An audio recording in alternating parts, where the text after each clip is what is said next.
So in creating explosion elements, it's critical to examine existing explosions and take them apart visually.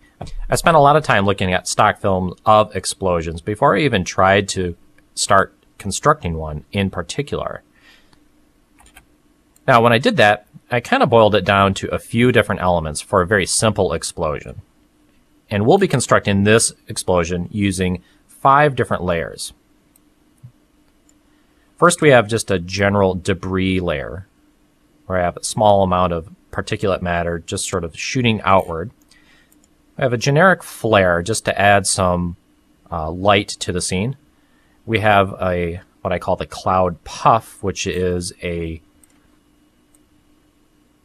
cloud that kind of rises upward and fades away. On top of that, we have the sparks, which just kind of shoot outward and get pulled down by gravity. And then on top of everything, what I call a combustion layer, which is just some smoke and debris that kind of expand outward, more or less like an expanding gas cloud. So when we mix all of these together, this will make a fairly simple but convincing looking explosion. The first element that we're going to construct is the rising cloud. This one right here, this cloud puff. So let's create a new composition for this explosion.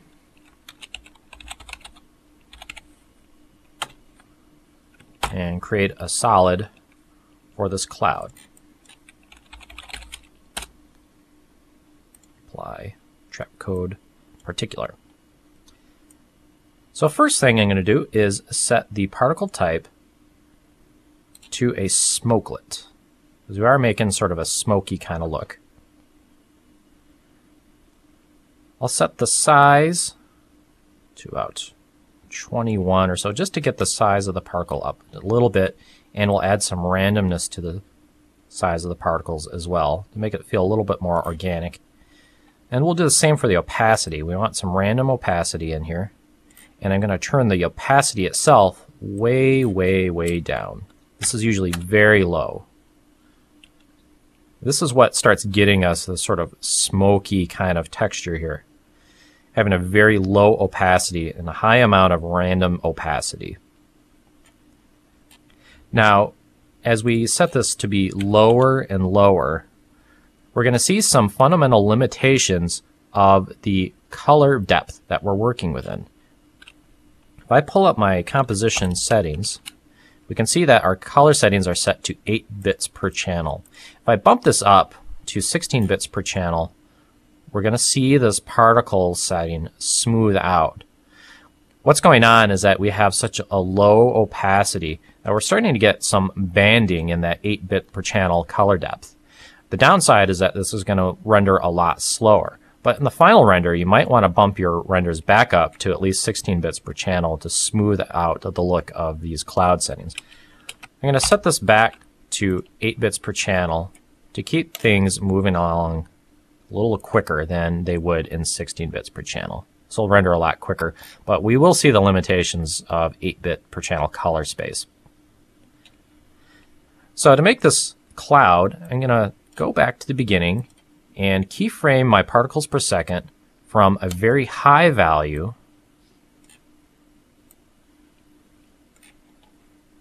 to a very low value of 0 over the course of 1 frame. So right now I'm at 0. I have a very high particle count here. I'll move forward 1 frame just by tapping page down and then set this to 0. We want a very high particle count here at the beginning because this is particles per second. If we're not even going to go 1 full second, we can set this to a very high value and never come close to this particle count because we're never going to hit 1 full second. We're only going 1 frame. We're only emitting particles for 1 frame. So sometimes this can end up as high as 3,000 just to get a simple explosion setting, just like that. Right now it's emitting in a uniform manner, which looks pretty good. What we need to happen is for this thing to rise upward. If this were an explosion, there would be a little bit of heat in here and some of this air would actually rise upward. So the way we're going to do this is by jumping into a new section all the way down here in the physics section. one of the controls we have is gravity. Now this is pretty straightforward. If I turn the gravity up to 100, this is a normal gravity that would pull things downward. And 100 is sort of a default setting of normal real-world gravity. However, if I set this to a negative value, it will rise upward.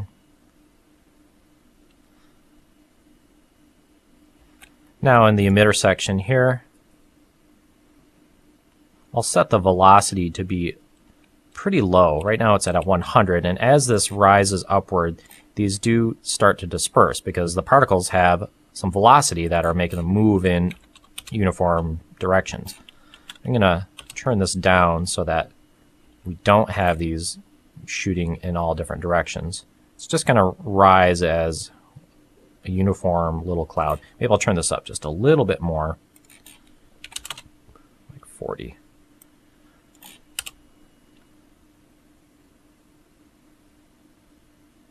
So we have the cloud puff sort of dissipating as it rises upward. If we'd like these to fade out over time as it gets toward the top here at about 1.5 seconds, what I can do is go into the particle section, under the opacity over life. I'll tap the tilde key so I can see this. And we'll use this one right here so it kind of fades out over time. I'm going to drag this just a little bit more so it's a little bit more gradual. And smooth this out just a little bit. So they'll start at 100% opacity, and then over time they'll gradually fade out. So as they hit the top up here, they'll start to be fading out just a little bit.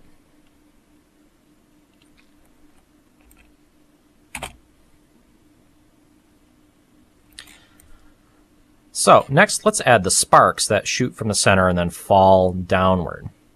So I'll create a new solid.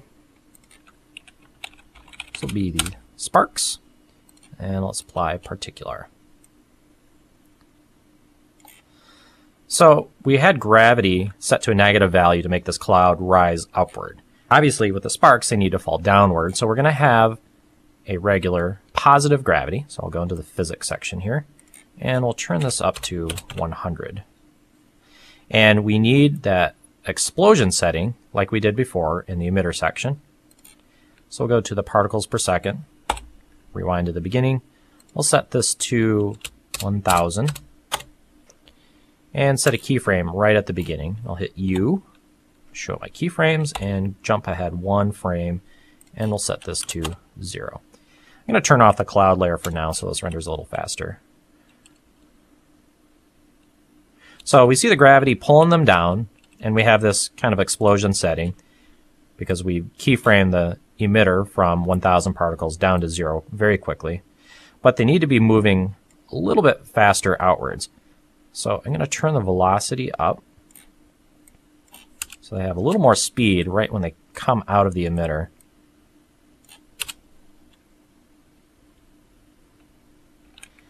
Now I'm going to set mine very high. These should be moving very quickly. And what we'll do to make this look a little more realistic is adjust the size and color of the particles. We'll turn the size down. We'll add a bit of randomness to the size. And we'll adjust the color over life. The sparks would sort of start out white hot when they're compacted together, and then over time they'd sort of cool off to kind of a red. So let's go into the color over life and tap the tilde key. I'm going to click on this preset right here. Now the reason is this has 3 color points on here, and I'm just going to modify these so that we've got red towards the death. We'll have a yellow here, and we'll have something pretty close to white, just off white towards yellow.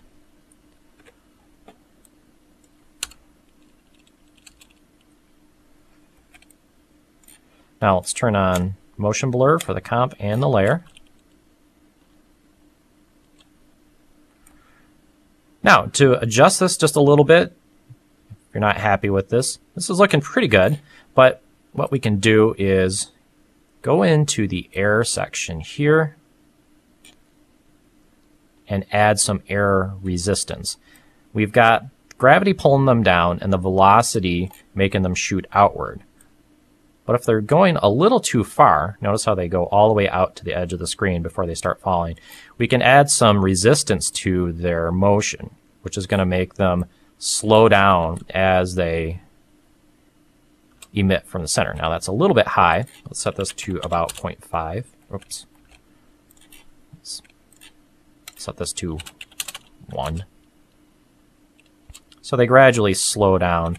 And I'll turn the gravity up just a little bit to add a little more pull downward.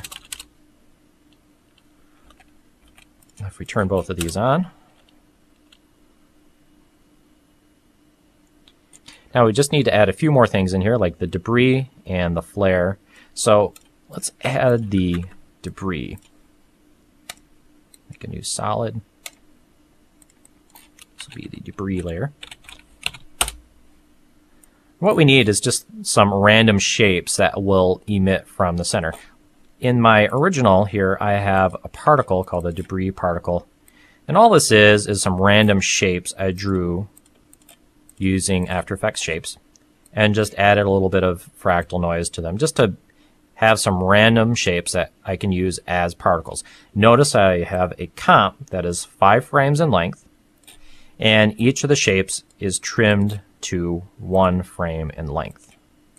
I also put a light in here to add just a little bit of light variation to them, and they all have fractal noise applied to them using an adjustment layer. So just some random sort of noisy debris kind of layers that I'm going to use as a particle. So notice I've got 5 different particle shapes in here. So back into my composition here, let's reveal this one. I'm going to drop this debris particle into my composition and turn it off. I don't need it on. And let's apply Particular to this debris layer. Now, in the particle section here, I'm going to select the particle type to be Custom Fill. Let's solo this.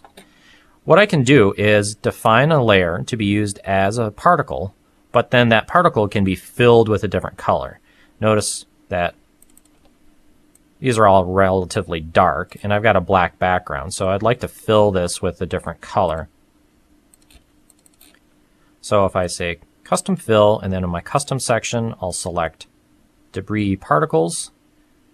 And in the time sampling here, what I'm going to do is select Split Clip Stretch. This is a very cool feature in Trapcode Particular. What this allows me to do is split this custom particle up. Again, I've got 5 different frames in here, and it's 5 frames in length. So I have 5 different particles that I would like to be using. So in here, I can say split this clip 5 times. So it'll take a look at this composition and split it up equally 5 times. It'll use each of those 5 frames as a particle randomly. So each particle that's born is going to be one of 5 particles, which is pretty cool. This saves a lot of time, so I don't have to set up 5 different compositions and 5 different uses of Particular. I can just split a clip up 5 different ways and use that as 5 different particles. So if I go into my size here and turn up the size random. Now, again, we're filling this with a color. We're using white right now. I'm going to use a kind of a gray. And we'll add quite a bit of rotation speed on this. Even 2 is pretty high. So now we have all this debris sort of shooting outward and rotating. Again, we need our explosion setting on the particles per second. So I'll set this from 2000. Set a keyframe. Jump forward 1 frame and set this to 0.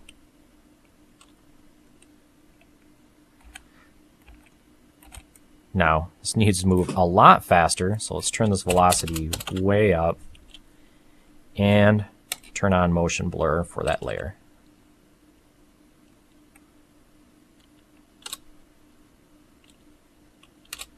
So now we just have some random debris that we can add to this explosion here. Now, again, I used a custom fill. I could also use custom colorize. And I had a little bit of texture in that original. So if I select custom colorize and go into my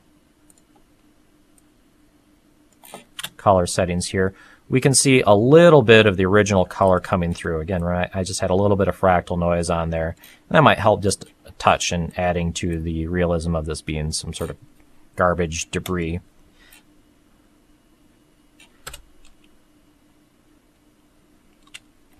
So I'm going to put this debris layer below the cloud, and we'll add one more here, which is the expanding gas cloud. It's pretty similar to the sparks that we've used.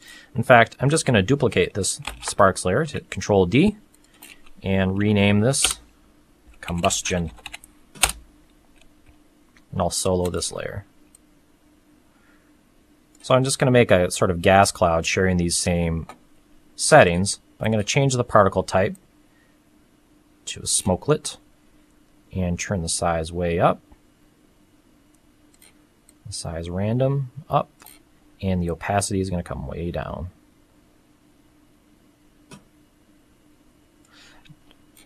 Leave it at about 2.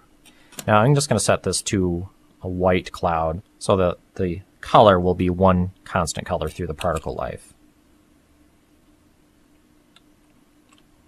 So we have this expanding gas cloud. Now, notice what's happening here. As random as these sparks and this cloud seem, remember what I said earlier about randomness in our motion. These sparks and the cloud particles are sharing the exact same position. I duplicated them, and even though I've changed a few settings, because I have the same number of particles and the same velocity, they're actually in the exact same spot. Now, as we learned, we can easily change this just by telling it to use a different random value. So I'm going to set the random seed of the combustion layer to use a different random seed.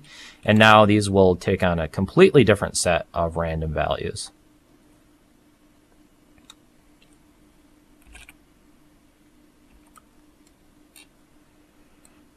Now, just to tie it all together, a little bit of a flare in the center. Generate lens flare, put this in the back. So with this flare here, I'm going to add on top of this CC radial blur, and this will make this look a little less like your standard After Effects lens blur. So let's just straight zoom and turn up this blur amount.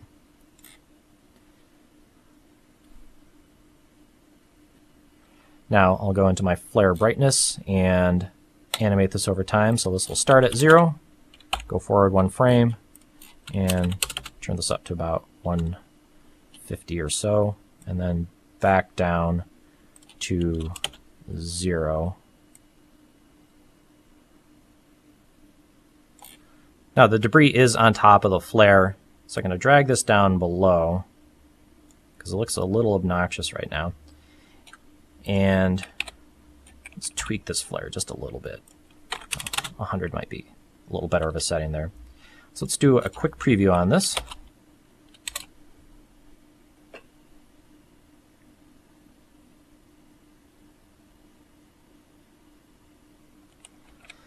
So I'm just going to do a few tweaks to this. I'm going to go into the sparks here, and I'll change this to a glow sphere to add just a little bit more of a glowy kind of feel to this. And on top of this, I'm going to add a standard After Effects glow. Turn up the intensity and the radius on this. I'd also like to turn up the particle count at the beginning to add a few more sparks to this. Turn that way up.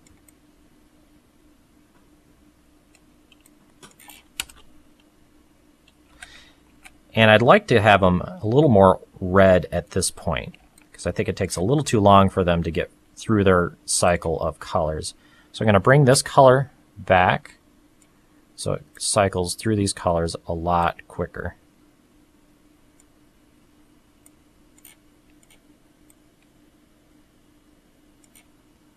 And I'll add a little bit of color random to this. Not a whole lot, just around 10%. And in this cloud here, going to turn the opacity down even more so that it's at 1% and it's feeling very cloudy, a little almost like dust.